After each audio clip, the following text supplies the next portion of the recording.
Sisi tumekasirika because we are in a peaceful demonstration, alafu sasa ikakuja ikaingililia mambo ingine hapa. Kuna mtu anataka kufandi maandamano, lakini hapa ilirundi sasa akatugeuka. Sisi tunaenda kuharibu mali ya umma huko, lakini sisi hakuna kitu tunapata. Alikuwa anapewa dhao, unaambiwa ni dhao 3, lakini sasa ikakuwa wewe unaenda kutupa siku yako huko bure. Hakuna kitu unalipwa. Mpaka saa hii hadi wa leo hakuna kitu mtu amepokea.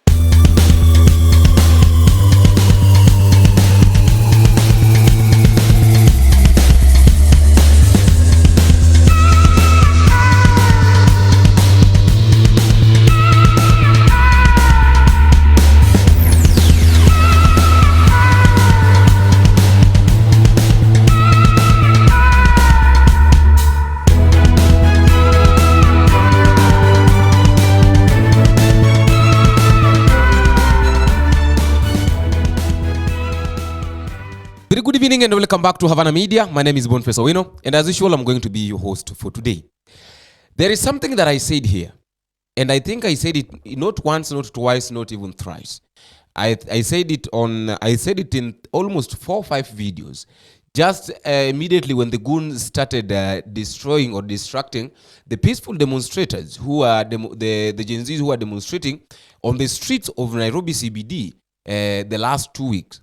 I said that these goons have been hired by someone, and this person that have hired these goons is of a higher profile, or is a very prominent person. Though he's still hiding, but he will be exposed. And one thing I knew is that it was not one person. There were very many people who hired these goons to come and in fact they were taking advantage of what the Gen Zs were doing. They were taking advantage of the protest to destroy other people's properties, to steal from other people. Yet they were paid and they were hired by someone. So yesterday, some Gen Zs decided to expose one of the prominent leaders who decided to hire them and failed to pay them for the work that they did. And they were saying that we were hired to go and do our work, to go and destroy other people's properties, to go and burn other people's shops, to go and steal, to go and break into other people's shop. Yet we knew very well that it was wrong, but due to the fact that we didn't have money, due to the fact that we were also looking for money, and this guy already promised us a huge amount of money, we decided to go, even though we knew that it is against our wish. I'm talking about none other than Rigathi Gachagua's goons. That is the deputy president. We know very well, I want to explain it here. We know very well that Rigathi Gachagua, together with the president of the Republic of Kenya, have never been in good terms for the past 2 months. And now all of a sudden, the Gen Zs are deciding to demonstrate. They were calling, in fact, the Gen Z's demonstration was very peaceful. The first week it was very peaceful. So the second week, just immediately after occupying parliament, that is now when things turned upside down. When now these political leaders, some of them were even meeting at City Hall, whereby I don't want to mention, but let me just mention, a friend of mine told me that even Johnson Sakaja was involved in these paying goons, because he went to hire goons from Babadogo, from Eastland, in short. He went to Babadogo, he went to Madare, he went to Kibera, he went to Kariobangi, and he hired goons. He paid them huge amount of money to come and burn things down, to come and destroy other people's properties, so that it can be tarnished, or it can be said that the Gen Zs are the ones that are doing these things. And yet we know very well, for those that watch the Gen Z's demonstration since day one, they did not destroy anybody's property. What they were doing, they were protesting on the streets by themselves. And what I know, what we experienced is that immediately the Gen Zs started demonstrating. Businesses were going on as usual. But immediately after occupying parliament, immediately after parliament was burned down, and now people like Rigathi Gachagua, people like Kimani Chungwa, decided that they are going to pay goons, to pay other people to walk on the streets to destroy other people's property. That is now when things turned upside down. So I want you to listen to the way some of the goons that were paid by Rigathi Gachagua speaking, saying that Rigathi Gachagua must pay them their money. Napenda kuongelea kwa niaba ya Chenzi ya Tharaka Nithi County. Hii ujumbe ifike State House ama ifikie Karen Ligiji aje kufandi vijana kwenda kuharibu mali ya umma. Sisi vijana hatuko tayari kuharibu mali ya mtu. Chenzi tumekasirika because we are in a peaceful demonstration. Alafu sasa ikakunja ikaingililia mambo ingine hapa. Kuna mtu anataka kufandi maandamano. Lakini hapa ilirundi sasa akatugeuka. Sisi tunaenda kuharibu mali ya umma huko, lakini sisi hakuna kitu tunapata. Alikuwa anapewa dhao, unaambiwa ni dhao 3, lakini sasa ikakuwa wewe unaenda kutupa siku yako huko bure. Hakuna kitu unalipwa. Mpaka saa hii hadi wa leo hakuna kitu mtu amepokea. Sasa ni pesa yetu atupe na asifanye Kenya ikue Haiti. Ndiye anafandi vijana wanaenda kuharibu nini mali ya mtu. Huwezi haribu mali ya mwananchi mwenzako. Acha kugeuka Ruto. Vijana wametuma maandamano na Rigi. Ape vijana pesa baje hajatoka babu kwa sababu wemba pesa. And then we know very well that the Gen Zs yesterday were on the at Uhuru Park. They were doing the Shujaz they were doing the Shujaz celebration for it is called, I think it is now called the Shujaz, the Gen Z Shujaz celebration day, the Sabasaba. And what I know is that this thing will remain like this. Mark my word. The Gen Z Shujaz celebration day will remain to be on 7th. That is Sabasaba. So Sabasaba will be a day whereby the Gen Zs will be celebrating the fallen or the death of their own heroes who were killed by policemen during the peaceful celebration. So yesterday there are two things that happened. There are two occasions that happened at the podium that have really caught my attention, and I would like us to talk about. Number one thing, I've been listening to these. I've been watching this video during the time that the Gen Zs were singing. I don't know what you feel, or I don't know what you think when you listen to Play For You This Nation, the way they were singing it. And then after listening to it, I want us to reflect to the current situation and the picture that the Gen Zs have shown us. Let us listen to this first.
Three main things that the Gen Zs have shown us that are in that. The song normally talks about issue of tribalism, issue of unity, and issue of peace. I want us to take a very close look at what the Gen Zs have shown us. This is our defense. Constitution is our defense. Hii ndio itatuliberate, sawa? Kwa hivyo mweke hizo picha chini na mweke bendera kwa magari, kwa nyumba zenyu, because this is what will liberate us, sio? Wave your flag. Wacha nione bendera wazee. Kama uko na bendera, wave your flag.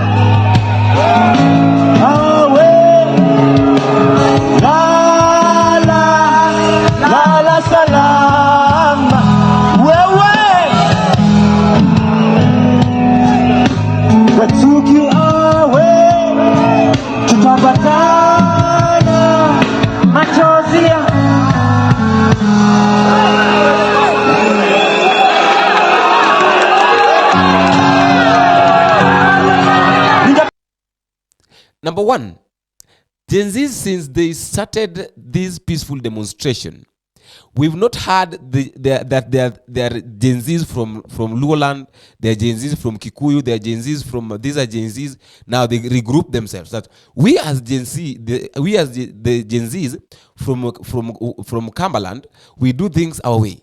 That we as the Gen Zs of Kikuyu will do things our way. That we as the Gen Zs of Nyanza will do these things our way.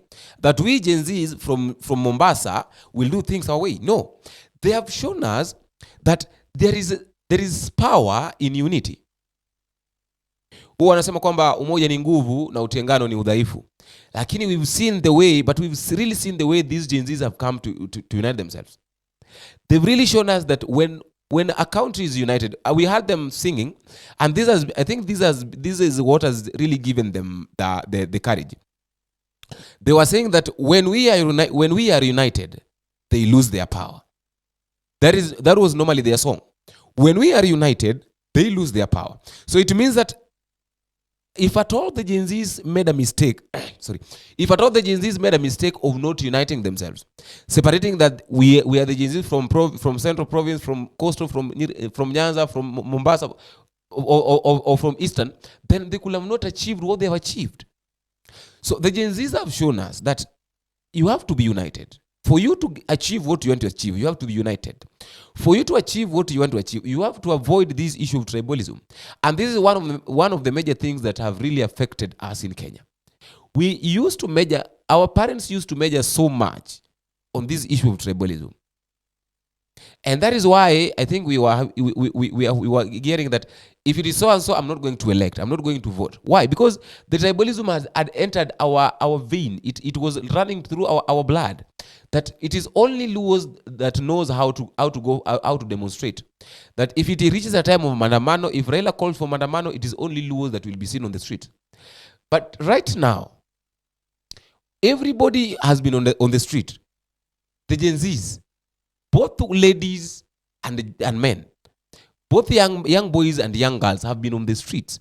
It is not that now the demonstration is only for the men. And in fact, when you look at the majority of the voices that have been heard, comes from ladies.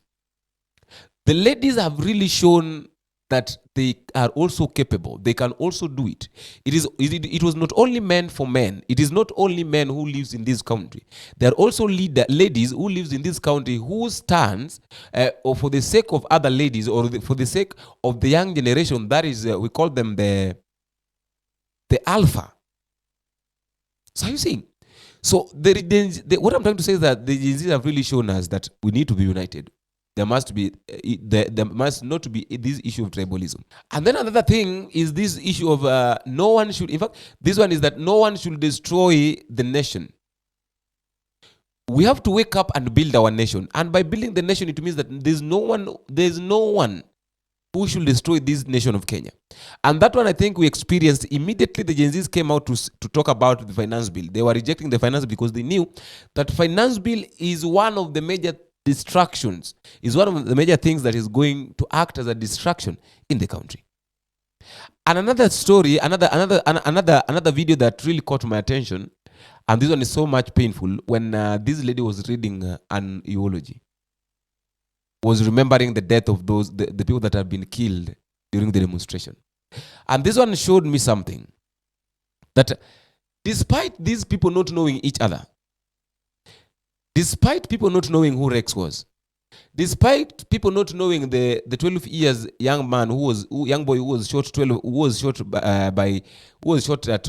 Rongai, despite these people not knowing the guy who was shot by the sniper, despite these people not knowing those who have been injured, those who are in hospitals, they have come together, they've teamed up, and they're teaming up just to celebrate their heroes. And they're saying that we know that we could not die, all of us, but for the sake of those who died on our behalf, for the sake of those who died on our behalf, let us be united. I want you to listen to this. I'll not talk much about this, but I just want you to listen to it, and then meditate upon. I think you can understand it. You can really understand. If you can really understand the message that is in this eulogy, then I think you will also be touched. And you have to say something at the comment section. Listen to this. but not back home. Today, instead of your bedroom, you lie in a cold room. I wept and wailed to no avail. Justice had failed to be your shield and defender. I'm sorry, son. Sorry for my silence. Yes, son. I watched the news and social media too. I saw your bullet-riddled body, your brains blown out too. I'm sorry that what should have cost you sweat, at most tears, has cost you blood. Your blood flowed like a river. Son, your love for literature molded you into an indomitable patriot. And yes, I had the chance and the song reverberating echoes of resolve.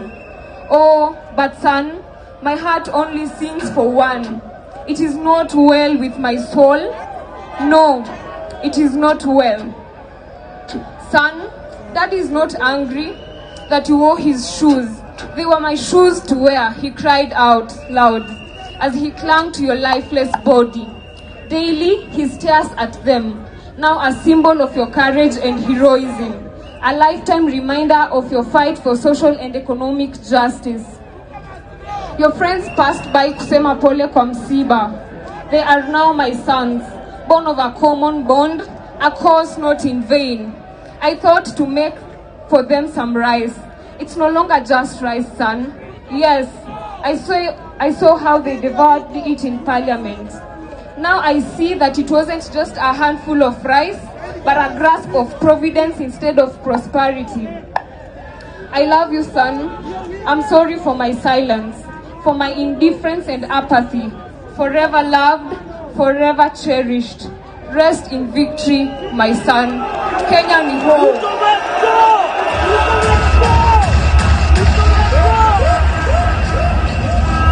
And lastly, and he was asking me that, Bonnie, what do you think concerning this issue of Okiya Omtatah and people wanting Omtatah to say something? And then yesterday he appeared at Uhuru Park with the Gen Zs, and he was welcomed on the podium. Though he was not given a mic to speak at the podium, but this guy was asking me, what is the effect, or what is the function, or what is it that the Gen Zs are targeting from Okiya Omtatah? And I told him two things, and those are the things that I want to tell you too. That for those who are thinking that maybe the Gen Zs have got a different plan with Okiya Omtatah, I think we are wrong. Because, okay, in as much as we will want somebody like Okiya Omtatah to become the president or to lead us, there are a lot of things that also need to be looked at as factors. But the Gen Zs are not after that. There are two key things that the Gen Zs are after. Number one thing that the Gen Zs are after is this. Gen Zs are looking for someone who can faithfully implement the Constitution. They're looking for someone who can faithfully implement the Constitution without fear or tremble. Enabling environment to do their things. For Kenyans to do their things. And that is what they are looking at. And I think Omtatah, they realize that Omtatah is the only person who can do that, because Omtatah is ready to do, and is giving all his life, he's giving everything so that he can defend the Constitution. And I think Omtatah is the one who reported. There is something that Omtatah reported in court. He decided to go and report to William Ruto in court.